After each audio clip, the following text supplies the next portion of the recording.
Salut Romain, c'est Mani pour ton scène qui est prêt. Alors, il n'a nécessité qu'une petite révision puisque l'engin était en très bon état et aucun souci.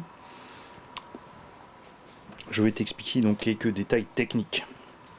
Alors, ici sur la direction, on va placer une cale entre la biellette et la barre de Ackermann pour descendre tout simplement la biellette ici, puisque d'origine elle est en haut. Le problème c'est quand elle est en haut, quand on est en plein débattement, on touche ici sur la coupelle. Cette coupelle ici d'ailleurs aussi côté direction, gauche et droite, sont échancrées contrairement à toutes les autres. Ce ne sont pas 8 coupelles d'origine de ce scène, ce sont des 8 coupelles d'origine de buggy 1/8 avec des ressorts de 17 mm. Puisque les ressorts d'origine de scène sont 16, ici on a des 17 mm. On avait à l'époque cherché des verres pour aller avec le châssis vert tout simplement, et en plus niveau dureté ils sont beaucoup mieux adaptés. Sur 4 des 8 amortisseurs, tu as ici 3 rondelles, c'est 3 passe-fils qui servent de cale de butée en fait. Quand la suspension s'enfonce à fond, ça va taper là-dessus pour éviter ici la noix de cardan, enfin à l'axe du cardan, de se décrocher de la noix, puisqu'il faut qu'on prenne en compte. C'est sûr, si on le fait à vide, on se dit ouais, il reste un bout, on aurait pu en mettre un peu moins. Mais il ne faut pas oublier la déformation du plastique sur les gros impacts. Quand tu atterris sur un seul essieu après l'autre, ou les 4 à la fois, c'est pas un problème. Quand tu vas atterrir sur une seule roue, forcément, on va arriver en butée ici, ensuite le plastique va se tordre. On va donc être à la limite. L'autre chose que moi je faisais sur mes scènes toujours, c'est de mettre des rondelles ici pour éviter le décrochement des biellettes d'amortisseur. Pour Antoine, on ne l'avait pas fait, et je te le fais pas non plus pour une raison très simple. Là, quand tu prendras un trop gros choc, en fait, tu vas tout simplement décrocher la biellette sans endommager la tige d'amortisseur. C'est qu'Antoine n'a aucune tige de tordu. Quand tu mets des rondelles partout sur les gros chocs, tu peux tordre la tige puisque l'amortisseur ne peut pas se décrocher. Il subit donc l'impact, tout simplement. Le variateur dedans au B-Wing a été traité déjà à l'époque en ND200. Il ne craint donc pas la flotte. Attention, ça ne veut pas dire que c'est un sous-marin. Je veux dire, s'il pleut un petit peu, machin, tu peux rouler quand même. Et voilà. Et ensuite, une fois que tu l'as nettoyé, tu passes un bon coup de soufflette si tu as un compresseur. Si tu n'as pas de compresseur, tu évites de le mouiller. Et s'il est mouillé, tu le laisses tout simplement sécher tranquillement. L'électronique, même pas étanche, ne craint pas l'eau tant que c'est pas allumé. C'est aussi simple que ça. Il faut que ça puisse sécher. Donc si vraiment tu le trempes, tu le laisses 2-3 jours, tu démontes le boîtier, il y a 4 vis en dessous, il s'ouvre.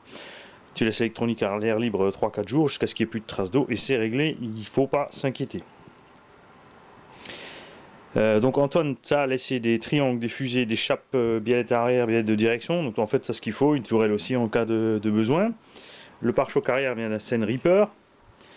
C'est beaucoup plus agréable sur les chocs arrière aussi pour rester sur les roues arrière. Cette drôle de petite cosse ici est là parce qu'on avait installé un bruiteur sur ce Seine. Tout simplement, donc tu as déjà en fait la jonction pour mettre un bruiteur si besoin. Tu as les hexagones de roues en 23, tu as donc 4 roues avec les petits picots qui sont en 23, j'ai collé les petites déchirures qu'il y avait dessus, ça tiendra un moment. Les roues à chevrons aussi, il y en a une qui a une déchirure un peu plus importante, mais pareil, ça a été collé, ça devrait aussi tenir sans problème. Les roues à chevrons sont un hexagone de 19, Antoine t'a mis les hexagones avec dans le carton, tu as donc 4 hexagones de 19 avec 4 petits axes de 19 de long. Et 4 écrous de roues pour monter les roues à chevrons. La batterie est en cours d'équilibrage là-bas, elle est en parfaite santé, il n'y a pas de souci, t'as pas à t'inquiéter pour ça. D'origine, il y a 2000 kV dans les versions brushless RTR avec un pignon de 12, ce qui est beaucoup trop long en fait. C'est bien en 4S, après en 6, évidemment ça pose un problème, même en 4S, l'engin va vite, mais du coup ça consomme beaucoup. Là on a 1550 kV, on a toujours un pignon de 12, et ça convient parfaitement à la machine. Ce qui est génial avec ce moteur, comme c'est un 6 pôles qui a extrêmement de couple, quand on aura marre de rouler avec un châssis court et que tu diras tiens maintenant j'ai envie de faire du Reaper, tu te prends 2 plaques de châssis de Reaper, le cardan arrière et le cardan avant du Reaper, et encore je crois qu'il faut seulement l'arrière, l'avant c'est la même référence, et tu te retrouveras avec un châssis long, et ensuite il te faudra juste encore une carrosserie adaptée à la bonne longueur bien sûr. Ce moteur n'a aucun problème à emmener le poids supplémentaire de la version longue. C'est exactement le même moteur que j'ai monté dans mon Reaper que j'avais fabriqué. Et c'est vrai qu'on l'a pas en vidéo, mais on a donc Pascal, le Suisse, qui roule avec nous, a un Seine Reaper d'origine. Et mon Colossus XT à côté, fabriqué maison, qui est sur le papier moins puissant, et passe à côté à l'accélération parce qu'il passe mieux la puissance au sol avec les suspensions à la sauce Mani.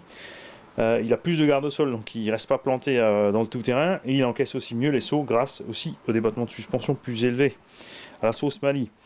Comme tu as des carters de diff en alu, ici tu as les gros roulements de 1/5 à l'intérieur, ce sont les mêmes roulements qui sont ici à l'intérieur des fusées. Sen a des roulements absolument immenses, ce sont les seuls à avoir fait ça. Il y a des roulements, ce sont les mêmes roulements dans les fusées à l'intérieur que ce qui est monté dans les FG qui font 10 à 15 kg. Pour te dire que c'est du solide et que tu n'auras pas de pépins avec tes roulements de diff et tes diffs. Seul inconvénient, on ne peut pas monter les noix longues, mais en fait il n'y en a pas besoin, puisque tu as reçu les noix en fait dernière génération, qui n'ont plus le problème d'usure qu'avaient les premières noix. Tu as un peu d'usure sur les noix de diff centrale. Alors bien sûr en préventif on pourrait dire bon ben on les change, mais je dirais que c'est un peu overkill tout simplement. Faut pas non plus exagérer. Elles tiendront, je te le dis franchement, même si tu roules tôt les week-ends, elles tiendront doigt dans le nez encore un an ces noix. Je vais te montrer de plus près. Tu vois, on a une petite usure, mais c'est du gaspillage de les changer tout de suite honnêtement. De toute façon c'est un engin de loisir, tu ne vas pas faire de compétition, donc tu vas pas perdre un millième de seconde le temps que l'axe aille toucher la noix, je ne m'inquiète pas. Qu'est-ce qu'il y a encore? La radio, voilà. C'était la radio à laquelle je voulais en venir.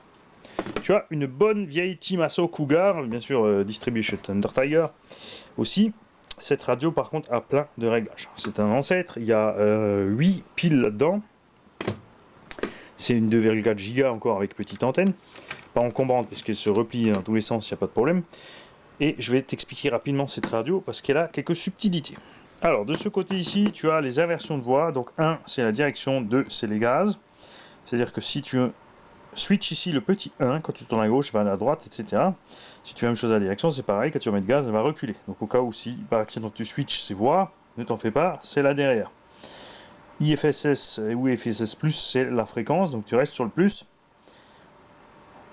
Cette voie ici qui n'a pas de numéro, c'est pour les voies optionnelles 3, celle-ci n'en a pas, donc aucun souci à ce niveau-là. Le bouton on-off est ici à l'arrière. Ces petits potards sont très simples. Steering trim, c'est ça tourne, trim, c'est la direction. Donc si tu es au milieu avec ce trim, normalement ta direction va aller droite. Si tu dois trimer à gauche ou à droite, pour empêcher d'aller la voiture à gauche ou à droite toute seule. Quand tu roules en ligne droite sans toucher la direction. Throttle trim, c'est le trim des gaz, c'est pareil. Il est normalement relativement neutre. Et ensuite là-haut, tu as le throttle ATV. Ça, ce sont les butées en fait des gaz et des freins. Donc low, c'est les freins, c'est la marche arrière aussi. Et high, c'est la marche avant. Ce qui fait qu'en fait, tu peux brider ton véhicule. Si tu touches ici le bouton high, tu le mets au minimum. Si tu veux prêter le véhicule, le gaz sera limité à 15-20 km/h, ainsi de suite. Pareil pour les freins. Si tu es sur un terrain dur, tu limites tes freins. Sur un terrain glissant, tu peux augmenter tes freins. Et la même chose ici pour la direction. Par contre, c'est pas gauche-droite, c'est pareil. Ici, c'est gauche et droite synchro. En fait, donc si tu es sur une ligne droite et que ça zigzag trop, tu diminues ici ton truc. Donc pense-y, si des fois tu te dis merde, elle tourne plus, ça peut arriver en roulant en fait qu'on dérègle ici ce petit bouton.